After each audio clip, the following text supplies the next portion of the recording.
Salam alaikum wa rahmatullahi wa barakatuh.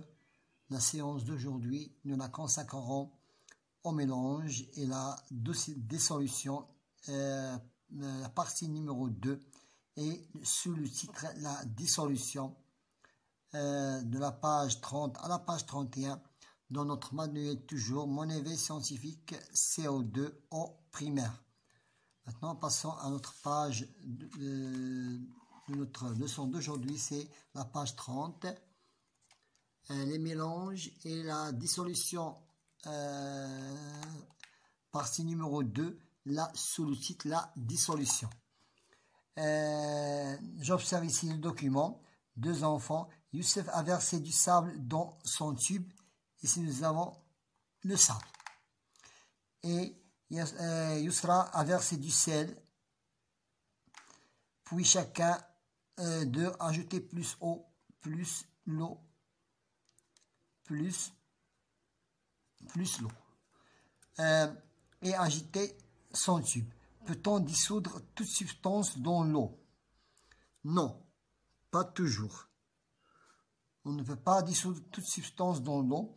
Il y a des substances qui ne peuvent pas. Il y en a des substances qui ne peuvent pas,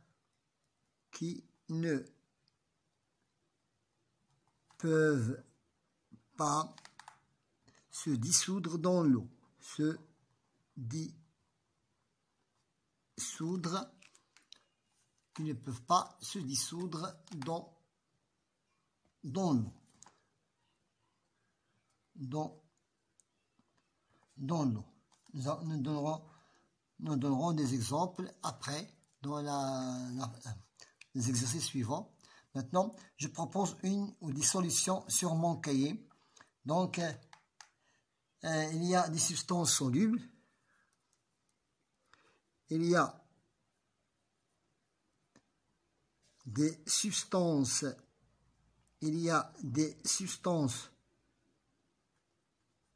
Solubles, sel, café, sucre, et il y en a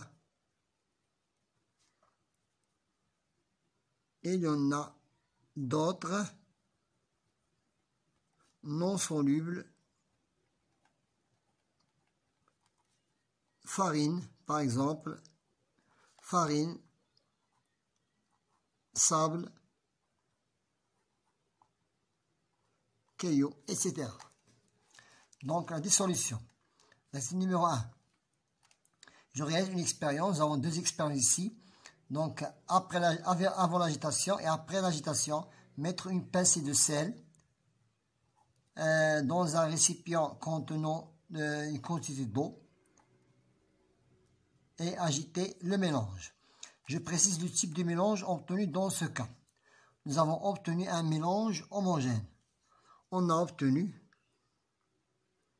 un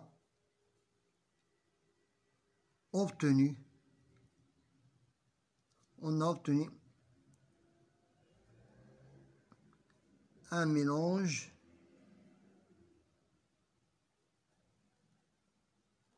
homogène.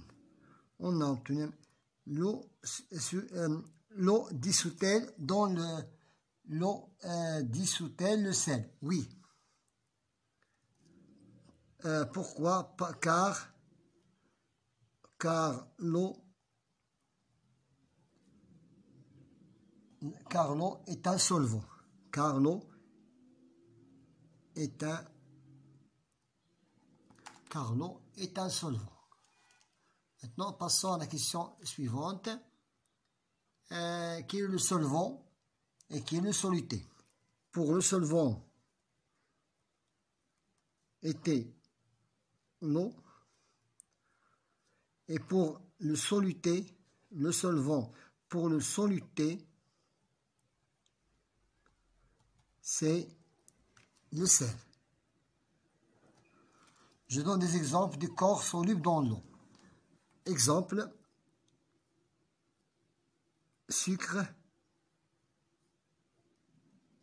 café sont des exemples de corps solubles dans l'eau.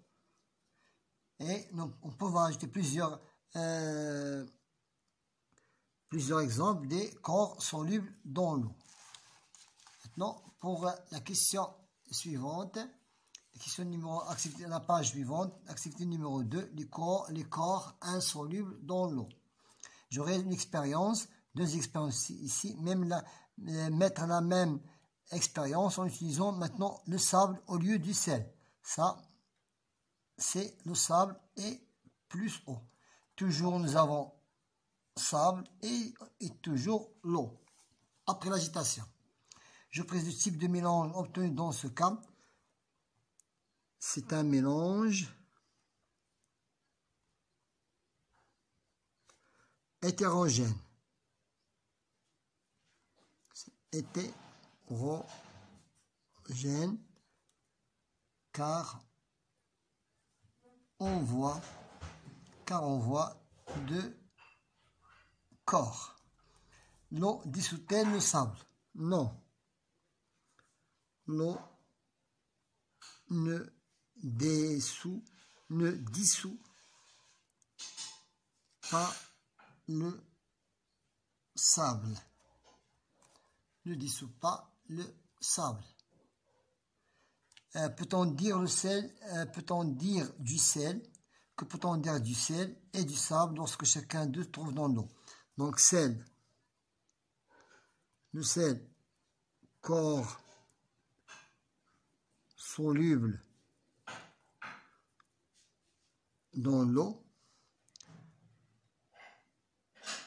Le sable, le corps insoluble. Le corps, un corps insoluble dans l'eau. Je donne d'autres exemples qui sont insolubles dans l'eau. Je prends farine par exemple, caillou, sable, etc. Donc la dissolution. La définition de la dissolution. C'est une opération au cours de laquelle une substance se disperse dans l'eau. La substance qui ne peut pas être dissoute dans l'eau, on dit insoluble. On dit insoluble. Donc, la substance qui ne peut pas se dissoudre dans l'eau, on dit insoluble. On peut préparer un chocolat chaud pour le goûter. Pour cela, on dissout du chocolat en poudre dans du lait chaud. Quel est le solvant? Le solvant, c'est le lait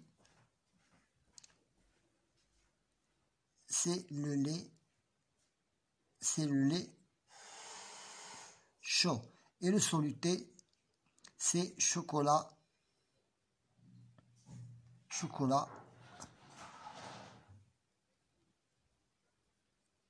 en poudre. Voilà, on a terminé avec notre séance d'aujourd'hui qui était sous le titre les mélanges et la dissolution 2, et le grand titre était la dissolution. Bon courage.